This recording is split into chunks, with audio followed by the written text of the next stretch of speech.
자, 오늘 말씀은 인생의 골리앗 대처법, 이런 제목으로 말씀을 드립니다. 자, 직장을 잘 다니는 분들이 직장을 그만둘 때 가장 큰 이유가 뭐겠습니까? 지난주에 신문에 이런 기사가 실렸습니다. 인크루트라는 회사가 직장인 665명에게 물었습니다. 혹시 퇴사를 생각하고 있습니까? 퇴사를 생각한다면 퇴사하는 이유가 무엇이냐 물었습니다. 그 직장인들 한 90%가 퇴사를 생각하고 있다라고 대답을 했습니다. 10명 중에 9명이 직장을 다니지만 이 직장 그만두고 싶다, 이 생각을 하고 있다는 것입니다. 자, 그러면 퇴사를 하는 가장 결정적인 이유가 뭔가? 첫 번째, 1위가 상사의 잔소리였습니다. 상사의 잔소리. 두 번째는 인간관계의 스트레스. 세 번째는 연봉이 낮은 연봉. 그리고 마지막으로는 네 번째는 그 적성에 맞지 않는 이런 이유였습니다. 자, 스트레스가 되는데도 그래도 계속 다니는 이유가 뭐냐 물어보니까 퇴사를 하면 대책이 없기 때문에, 그리고 코로나 시대에 이직이 없기 때문에 어쩔 수 없이 그냥 다니고 있다라고 대답을 했습니다. 자, 보통 직장인들이 직장을 나갈 때 부담을 가지고 일터로 나간다는 것입니다. 모든 사람이 그렇지는 않겠지만 많은 직장인들이 직장을 나갈 때 이렇게 마음에 스트레스를 안고 직장 생활을 한다는 것입니다. 어떤 일의 어려움은 조금 더 애를 쓰고 좀 열심히 하면 좀 해결을 할 수 있을 것입니다. 근데 사람과의 어려움은 이게 참 풀기가 쉽지가 않습니다. 근데 그냥 이 동료 관계가 아니고 상사와의 관계의 어려움 같으면 풀기가 더 어렵습니다. 이 상사의 잔소리로 인해서 직장을 그만두고 싶다라는 것은 그냥 그 잔소리가 그냥 잔소리가 아니라는 거죠. 마음에 굉장히 고통을 주고 아픔을 주고 힘들게 하는 이런 잔소리라는 것입니다. 직장에 상사로 계시는 분들은 잔소리 조금 줄이십시오. 잔소리 조금 줄이시는 게 좋을 것 같습니다. 자, 직장인들에게 이 상사는 뭐와 같은 존재냐 하니까 골리앗 같은 존재라고 할 수 있습니다. 모든 상사가 그런 것은 아닙니다. 잔소리 많이 하는 상사, 그 잔소리 많은 상사 때문에 정말 직장 가기 싫다 하는 느낌을 가지는 직장인들에게 그 상사는 골리앗과 같습니다. 자, 골리앗과 같다는 것은 두 가지를 의미하는 것입니다. 내가 상대하기 버겁다, 그리고 그 상대로 인해서 스트레스가 너무 심하다. 골리앗 생각하면 두 가지를 염두에 두면 됩니다. 상대하기 너무 버겁고 그로 인해서 내가 너무 삶이 힘들다, 고통스럽고 불안하고 그리고 스트레스가 많다. 이 대상이 바로 골리앗입니다. 자, 오늘 본문은 우리가 잘 아는 말씀입니다. 예수 안 믿는 사람도 이 말씀은 알고 있습니다. 자, 여기에 등장하는 사람이 골리앗입니다. 이 골리앗 두 가지 모습입니다. 상대하기는 너무 강합니다. 그리고 그 골리앗 때문에 너무 힘듭니다. 바로 그 대상이 골리앗입니다. 자, 이스라엘과 블레셋과 전쟁이 일어났습니다. 블레셋이 침공해 왔습니다. 그 블레셋의 장수가 골리앗입니다. 그 골리앗을 향해서 이스라엘 중에 누구도 상대를 하려고 하지 않습니다. 너무 강하기 때문에 아무도 나서지 못합니다. 그때 소년 다윗이 나와서 상대를 하고 골리앗을 쓰러뜨렸습니다. 자, 이 이야기는 그냥 동화 같은 이야기로 느껴질 수도 있습니다. 요즘 신문 같은 데 보면 다윗이 골리앗을 이겼다, 이런 표현들을 예수 안 믿는 사람들도 많이 씁니다. 자, 이 이야기가 오늘 우리 그리스도인들에게 어떤 의미가 있을까요? 이것이 중요합니다. 옛날에 이런 일이 있었다, 참 다윗이 대단했다. 이것은 오늘 나와는 아무런 상관이 없습니다. 자, 하나님께서 이 말씀을 통해서 우리에게 무엇을 말씀하시고자 할까요? 자, 우리의 삶에도 인생의 골리앗이 찾아온다는 것입니다. 저와 여러분의 삶에 인생의 골리앗이 찾아옵니다. 이 골리앗을 어떻게 상대를 해야 될 것인가? 우리가 상대하기는 너무 버겁습니다. 그리고 그로 인해서 우리는 너무 힘듭니다. 이런 골리앗이 우리의 삶에 다가온다는 것입니다. 자, 이런 골리앗을 어떻게 대처해야 되는가? 이것을 우리에게 말씀하고 있습니다. 요즘 혹시 여러분 삶에 골리앗이 여러분 삶에 훅 와서 여러분 삶을 힘들게 하고 있습니까? 자, 오늘 말씀 한번 잘 들어보시기 바랍니다. 자, 먼저 첫 번째입니다. 그리스도인에게도 인생의 골리앗은 반드시 찾아온다. 자, 첫 번째 우리가 기억해야 될 것은 우리 그리스도인 예수 믿는 사람에게 이 인생의 골리앗은 반드시 찾아옵니다. 100% 찾아옵니다. 이것을 먼저 우리가 아는 것이 중요합니다. 자, 본문의 상황은 이렇습니다. 지금 시대는 사울 왕 시대입니다. 사울 왕은 이스라엘의 초대 왕입니다. 사울 왕 때에 블레셋이 군사를 끌고 이스라엘을 침공해 왔습니다. 지금 엘라 골짜기에 서로 마주하고 있습니다. 이 블레셋의 장수가 유명한 골리앗입니다. 골리앗이 지금 이 대표 주자로 나서서 이스라엘에게 협박, 위협을 하고 있습니다. 자, 블레셋은 이스라엘에게 제안을 합니다. 우리 같이 싸우지 말고 1대1로 싸우자. 대표 한 사람씩 나와서 싸우자라고 제안을 합니다.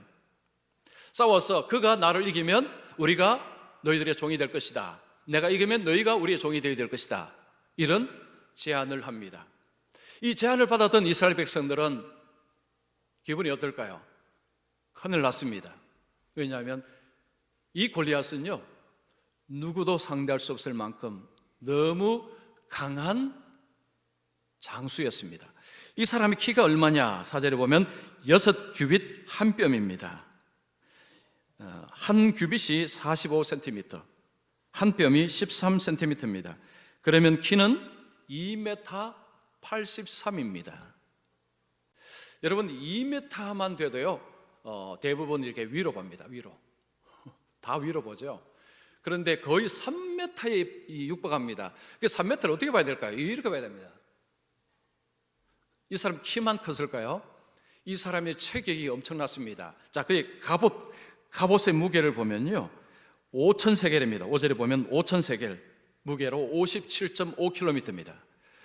57kg의 갑옷을 입고 있습니다. 그의 체격이 그냥 키만 큰 것이 아니라 체격이 좋았다는 거죠. 그가 창을 들고 있습니다. 창날의 무게가 600세겔입니다. 7kg입니다. 창 무게가 아닙니다. 창날 무게입니다. 창날 무게. 그가 이 갑옷을 입고 있고 창을 들고 있을 때 그 위압감이 상당했다는 것입니다. 이스라엘 장수 중에 어느 장수도 그 앞에 감히 나가지를 못했습니다. 왜냐하면 너무 상대가 너무 컸기 때문에, 너무 강하기 때문에 누구도 상대할 마음을 먹지를 못한 것입니다. 이 골리앗이요, 그냥 체기만 큰 게 아니고 입이 상당히 험합니다. 조석으로 40일 동안 이스라엘을 향해서 위협을 하고 지금 험한 말을 막 쏟아내고 있습니다.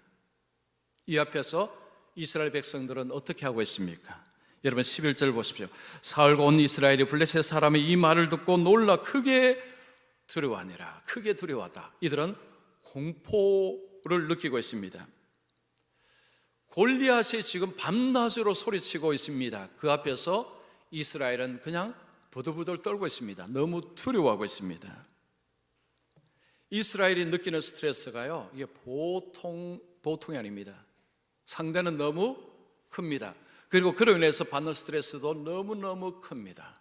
이것이 지금 이스라엘의 현실입니다. 자, 어떤 정신과 의사가 불안 스트레스가 어떻게 발생하는지, 그리고 발생하면 우리의 삶에 어떤 영향을 미치는가를 짜장면을 가지고 설명을 했습니다. 자, 중국집에 가서 짜장면을 먹었습니다. 먹고 나니까 주인이 500원 올랐습니다라고 이야기를 합니다. 이때 대부분의 사람들이 스트레스를 받는다고 합니다. 여러분 500원 때문에 스트레스를 받을까요? 아닙니다. 500원 사실은 더 줄 수 있죠. 문제는 500원이 올랐다는 말을 듣는 순간 물가가 많이 올랐구나. 여러분 물가가 많이 오르면 어떻습니까? 내 삶이 그만큼 힘들어지는구나. 연쇄적으로 더 악한 상황을 자꾸 떠올리게 됩니다. 그러면서 이제 마음속에 두려움이 찾아온다는 것입니다. 사람이 불안과 스트레스가 점점 커지면 두 가지 형태가 나타난다고 합니다. 하나는 자기가 왜소해지고요, 자기 자신이 너무 작아 보이고, 그리고 그 상황이 너무 커 보인다는 것입니다. 상대는 너무 커 보이고 자기는 너무 작아 보이고, 이것이 불안과 스트레스가 커지면서 나타나는 현상이라고 합니다. 여러분, 요즘 스스로가 참 작아 보인다, 그리고 어떤 상대든지 상황이든지 점점 커져 보인다면 그 상대는 여러분들에게 골리앗입니다. 현재 골리앗 앞에 여러분이 서 있는 것입니다. 여러분, 무엇만 생각하면 가슴이 답답해집니다. 어떤 것만 생각하면 밥맛이 떨어집니다. 어떤 사람만 생각하면 잠이 오지 않습니다. 그 사람이 여러분에게 골리앗이고, 그 상황이, 그 상대가 여러분들에게 골리앗입니다. 그냥 시간이 가면 자연스럽게 해결되는 문제라면 그냥 회피해버리면 됩니다. 그냥 무시해버리면 됩니다. 시간이 지나면서 해결되는 문제는요, 골리앗이 아닙니다. 그건 골리앗이 아닙니다. 골리앗은 거꾸로 갑니다. 시간이 가면 갈수록 문제가 더 커지는 것이 골리앗입니다. 그러면 그 골리앗은요, 회피를 해서는 안 되는 것입니다. 그냥 모른 채 했다가는요, 점점 더 문제가 커집니다. 그 상대를 쓰러뜨리지 않으면 내가 쓰러집니다. 이것이 바로 골리앗입니다. 자, 이 골리앗은 어떤 특정한 사람에게만 오는 것이 아니라 예수 믿는 모든 사람에게 찾아옵니다. 디모데전서 3장 12절 보십시오. 무릇 그리스도 예수 안에서 경건하게 살고자 하는 자는 박해를 받으리라. 자, 예수 믿는 자는 박해를 받는다. 이 표현은, 박해는 고통이요, 아픔이요, 어려움입니다. 작은 어려움을 말하는 것이 아니라 큰 어려움을 우리에게 찾아온다는 것입니다. 다른 말로 하면 골리앗이 찾아온다는 것입니다. 우리에게 골리앗이 찾아와서 우리를 낙심으로, 절망의 골짜기로 밀어넣습니다. 우리를 고통스럽게 합니다. 우리를 힘들게 합니다. 우리의 희망을 빼앗습니다. 불안케 하고 절망케 합니다. 어떤 사람에게는 질병일 수 있습니다. 질병이 찾아와서 희망을 갉아먹기도 합니다. 어떤 사람에게는 실패일 수도 있습니다. 어떤 일에 실패해서 희망을 잃어버릴 수 있습니다. 어떤 사람에게는 경제적인 어려움일 수 있습니다. 요즘은 경제적인 어려움이 골리앗으로 찾아오는 분들이 아마도 많을 것입니다. 자, 어떤 형태든 우리의 삶에 이런 골리앗이 어느 날 갑자기 이렇게 찾아온다는 것입니다. 자, 그리스도인들에게 이것은 어떤 한 사람에게 해당되는 것이 아니라 우리 모두에게 해당되는 현실이라는 것입니다. 사도 바울에게도 찾아왔습니다. 고린도서 1장 8절 보십시오. 형제들아, 우리가 아시아에서 당한 환난을 너희가 모르기를 원하지 아니하노니 힘에 겹도록 심한 고난을 당하여 살 소망까지 끊어지고, 힘에 겹도록 심한 고난이라고 얘기합니다. 그리고 살 소망을 끊어버릴 만큼 엄청난 고난이 찾아왔습니다. 골리앗입니다. 골리앗. 자, 하나님의 사람이고 그리스도의 종인 바울에게 그냥 작은 상대가 아니고 어마어마하게 큰 상대가 찾아와서 살 소망까지 끊어버릴 정도로 굉장히 큰 일이 벌어졌습니다. 이스라엘 백성들에게, 다윗에게, 그리고 바울에게 찾아온 이 골리앗은 우리에게도 찾아오는 것입니다. 여러분, 우리가 신앙생활하면서 이런 어려움을 당할 때 가장 위험한 생각은 나만 당한다는 생각입니다. 그 생각은요, 굉장히 우리를 위험하게 만듭니다. 나만 당한다고 생각하면요, 하나님을 향해서 곧바로 원망이 쏟아집니다. 왜 나만, 왜 나에게만? 이것은 하나님을 향한 원망을 쏟아내게 만듭니다. 그런데 나뿐만 아니고 모두가 당하는 고난이라고 하면 하나님을 향한 원망의 마음을 내려놓을 수 있습니다. 모두에게 이런 일이 일어났다, 골리앗이 찾아온다고 생각하면, 그러면 그 다음에 긍정적인 행동을 할 수 있습니다. 다윗에게 골리앗이 찾아왔고 바울에게 찾아왔다면 그들은 어떻게 그 골리앗을 이겼는가? 거기에 관심을 기울이게 됩니다. 그들은 어떻게 이겼는가? 귀를 성경에 기울이게 되는 것입니다. 하나님께서 그들을 어떻게 이기게 하셨는가? 거기에 우리 귀를 열게 만듭니다. 자, 우리가 이 골리앗을 만났을 때 가장 중요한 것은 귀를 하나님께 열어서 하나님은 어떻게 그들로 하여금 이기게 하셨는가를 듣는 것입니다. 자, 두 번째입니다. 하나님께 초점을 맞추고 인생의 골리앗과 싸우라. 자, 골리앗이 찾아왔을 때 골리앗을 회피해서는 안 됩니다. 싸워야 됩니다. 상대해야 됩니다. 그런데 조건이 있습니다. 하나님께 초점을 맞추고 싸워야 됩니다. 이것이 조건입니다. 이스라엘 백성들이 지금 두려움 속에서 벌벌 떨고 있습니다. 그때 소년 다윗이 등장을 합니다. 여러분, 소년 다윗이 거기에 왜 있습니까? 군인으로 거기에 있습니까? 아닙니다. 아버지의 심부름으로 거기 온 것입니다. 그 형들이 지금 잘 있는지 안부를 살피러 아버지가 다윗을 보냈습니다. 아버지에게 순종하기 위해서 그는 그 전쟁터에 나온 것입니다. 그 전쟁터에서 골리앗이라는 존재를 보게 된 것입니다. 어떻게 보면 이 골리앗은 다윗을 치러 온 것이 아닙니다. 그런데 다윗이 그 전쟁터에 갔다가 이스라엘 전체를 위협하는, 아니 그 속에는 자기도 들어가 있죠. 그 위협하는 골리앗을 만나게 된 것입니다.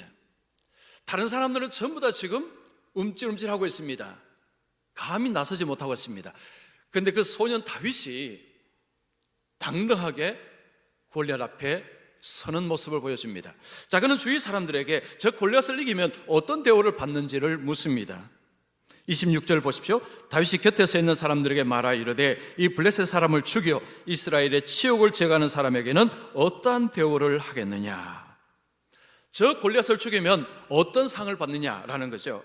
그리고 나서 골리앗을 비난합니다. 이 할례받지 않은 블레셋 사람이 누구이기에 살아계시는 하나님의 군대를 모욕하겠느냐?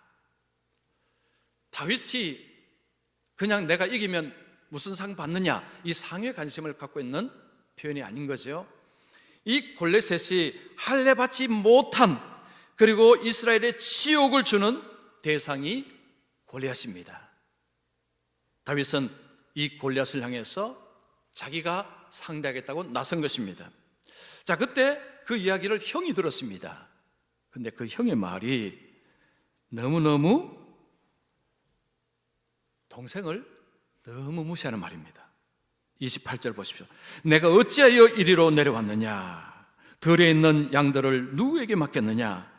나는 내 교만과 내 마음의 완악함을 아노니 내가 전쟁을 구경하러 왔도다. 어떻게 형이 이런 말할 수 있습니까? 남이 말하면 형이 그 남한테 좀 뭐라 해야 되죠. 근데 형이 동생에게 내 교만함과 내 완악함을 아노니 들의 양은 도대체 어떻게 하고 이렇게 놀러 왔느냐? 동생을 꾸짖고 있습니다. 지금 다윗은 형들에게 줄 도시락을 싸갖고 그리고 형들의 안부를 보러 왔는데 지금 형은 난데없이 동생을 지금 막 무시하고 비난하고 욕하고 있습니다. 그런데 다윗은 형의 말에 아랑곳하지 않습니다. 이 다윗의 용맹함을 듣고 사울이 다윗을 부릅니다. 자, 다윗은 사울 앞에서요, 걱정하지 마십시오, 제가 싸우겠습니다, 이런 말도 안 되는 이야기를 합니다. 32절 보십시오. 다윗이 사울에게 말하되 그로 말미암아 사람이 낙담하지 말 것이라 주의 종이 가서 저 블레셋 사람과 싸우리이다. 다윗은 자기를 주의 종이라고 표현합니다. 주의 종이 가서 싸우겠습니다. 낙담하지 마십시오. 낙담하지 마십시오. 여러분, 사울이 왕입니다. 지금 이스라엘의 장수 누구도 지금 나가려고 생각하지 않는데 난데없이 어떤 소년 하나가 와서 자기가 싸우겠답니다. 이게 말이 됩니까? 용기는 가상한데 여러분, 이 소년을 어떻게 그 어마어마한 상대를 상대하라고 보낼 수가 있겠습니까? 사울이 들을 때는 이게 말이 안 되는 소리입니다. 자, 그러면 여러분, 다윗이 이 말도 안 되는 소리를 하는 근거가 무엇입니까? 근거는 하나님입니다. 하나님. 지금 이스라엘 백성들은 전부 골리앗만 쳐다보고 있습니다. 그 큰 키, 그 창, 그 갑옷, 전부 그 앞에서 그것만 쳐다보고 있습니다.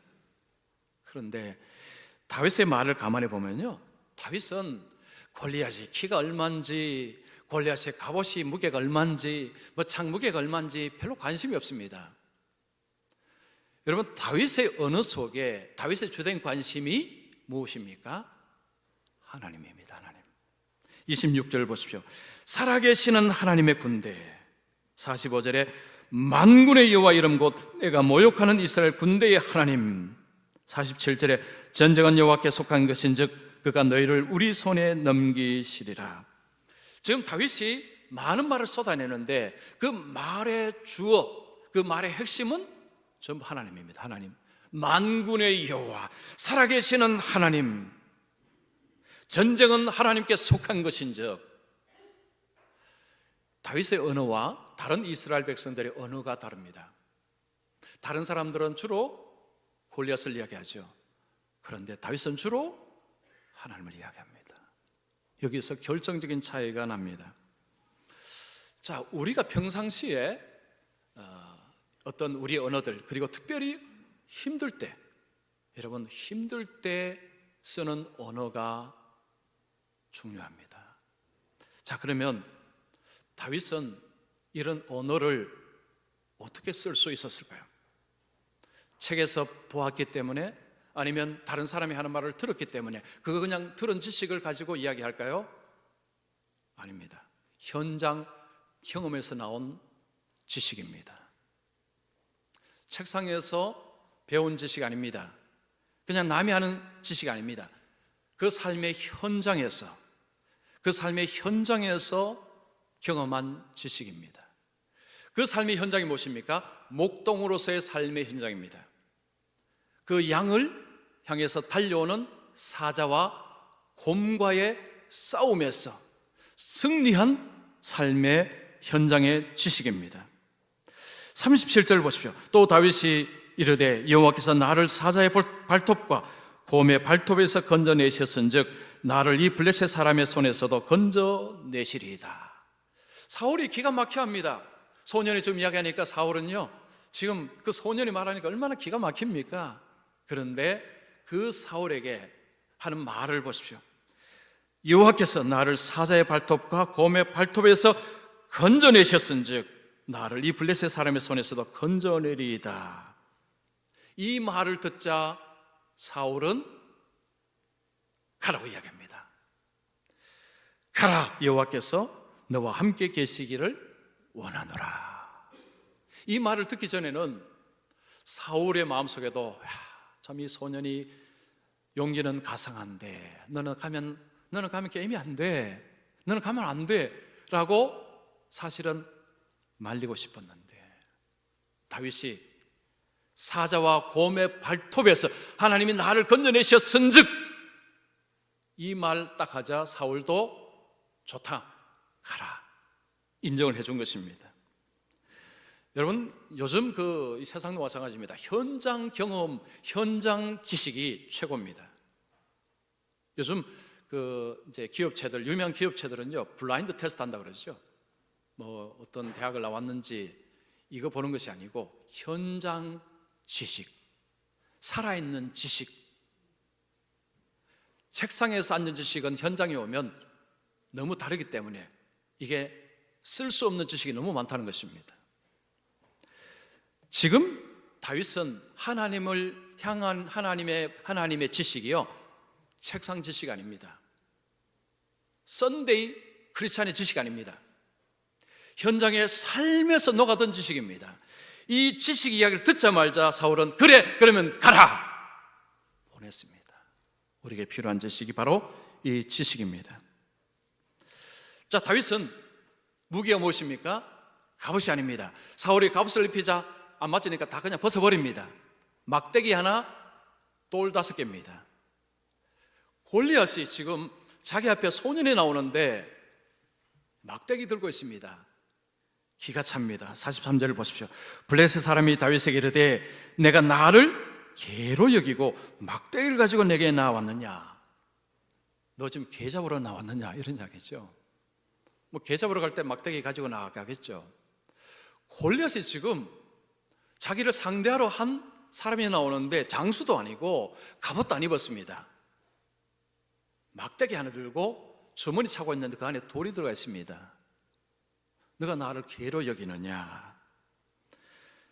다윗을 위협합니다. 44절에 내게로 오라. 내가 내 살을 공중의 새들과 들짐승들에게 주리라 하는지라. 어쨌든 싸우러 나왔으니까 이제 내가 너를 찢어서 들짐승 공중의 새의 먹이가 되게 해주겠다. 이때 다윗이 하는 이야기가 바로 오늘 우리가 읽은 45절, 46절, 47절입니다. 너는 칼과 단창으로 내게 나아오거니와 나는 만군의 여호와 이름 곧 내가 모욕하는 이스라엘 군대의 하나님의 이름으로 내게 나아가노라. 오늘 여호와께서 너를 내 손에 넘기시리니 내가 너를 쳐서 내 목을 베고 블레셋 군대의 시체를 오늘 공중의 새와 땅의 들짐승에게 주어 온 땅으로 이스라엘에 하나님이 계신 줄 알게 하겠고 또 여호와의 구원하심이 칼과 창에 있지 아니함을 이 무리에게 알게 하리라. 전쟁은 여호와께 속한 것인즉 그가 너희를 우리 손에 넘기시리라 하고는 물맷돌을 던졌을 때 이게 정통으로 이마를 때리고 쓰러지고 칼로 비었습니다. 우리가 아는 대로 승리를 했습니다. 자, 이 다윗의 이야기는요 우리에게 동화 같은 이야기인데, 그런데 우리에게 전하는 메시지가 있습니다. 이 골리앗은 회피하면 안 된다는 거죠. 도망가면 내가 쓰러집니다. 붙어야 됩니다. 상대해야 됩니다. 맞서 싸워야 됩니다. 그런데 그때 조건이 있습니다. 그냥 혼자 싸우면 백전백패입니다. 하나님께 초점을 맞추고 싸워야 합니다. 예수 그리스도께 초점을 맞추고 싸워야 합니다. 바울이 살 소망이 끊어지는 가운데서 그가 어떻게 이겼습니까? 고린도후서 1장 9절 10절 보십시오. 우리는 우리 자신이 사형 선고를 받을 줄 알았으니 이는 우리로 자기를 의지하지 말고 오직 죽은 자를 다시 살리시는 하나님만 의지하게 하심이라. 그가 이같이 큰 사망에서 우리를 건지셨고 또 건지실 것이며 이후에도 건지시기를 그에게 바라노라. 자, 바울이 말하는 하나님은 어떤 하나님입니까? 오직 죽은 자를 다시 살리시는 하나님입니다. 바울은 예수님을 만났습니다. 어떤 예수님요? 부활의 예수님을 만났습니다. 바울은 다메섹 도상에서 부활의 예수님을 만나기 전에는 그 이야기를 믿지 않았습니다. 그러나 그가 부활의 주님을 보고 나서는 그 가슴 속에 하나님은 어떤 하나님입니까? 바로 죽은 자를 다시 살리시는 하나님이었다는 거죠. 하나님을 아는 지식이 책상머리 지식이 아니었다는 것입니다. 오히려 책상머리에서는 거부했습니다. 직접 부활의 주님을 만난 뒤에는 그가 아는 하나님은 다메섹에서 만난 하나님입니다.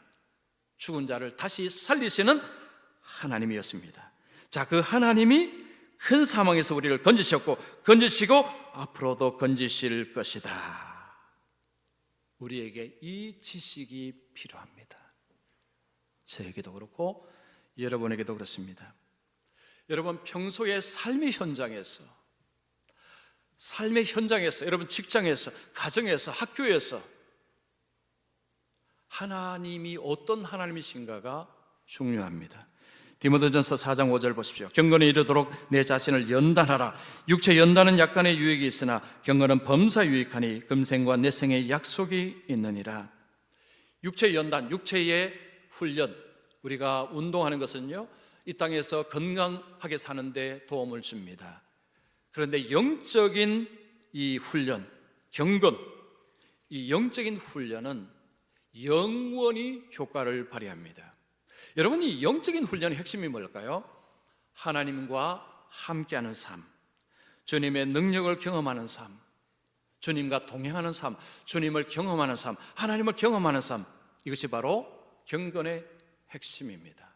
이것은 주일날 예배당에서가 아니고 예배당을 나가서 여러분의 가정에서, 여러분 직장에서, 그리고 학교에서, 사회 속에서 경험하는 바로 그것입니다.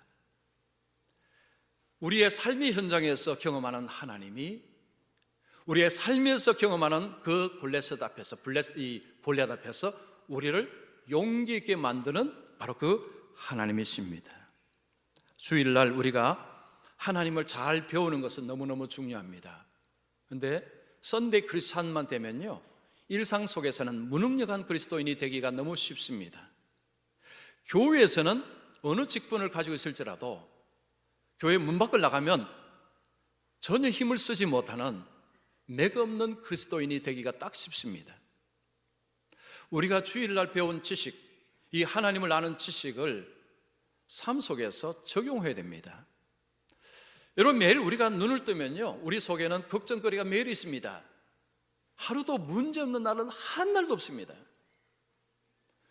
여러분, 지금까지 삶을 돌아봤을 때 하루도 문제없는 날이 있었습니까?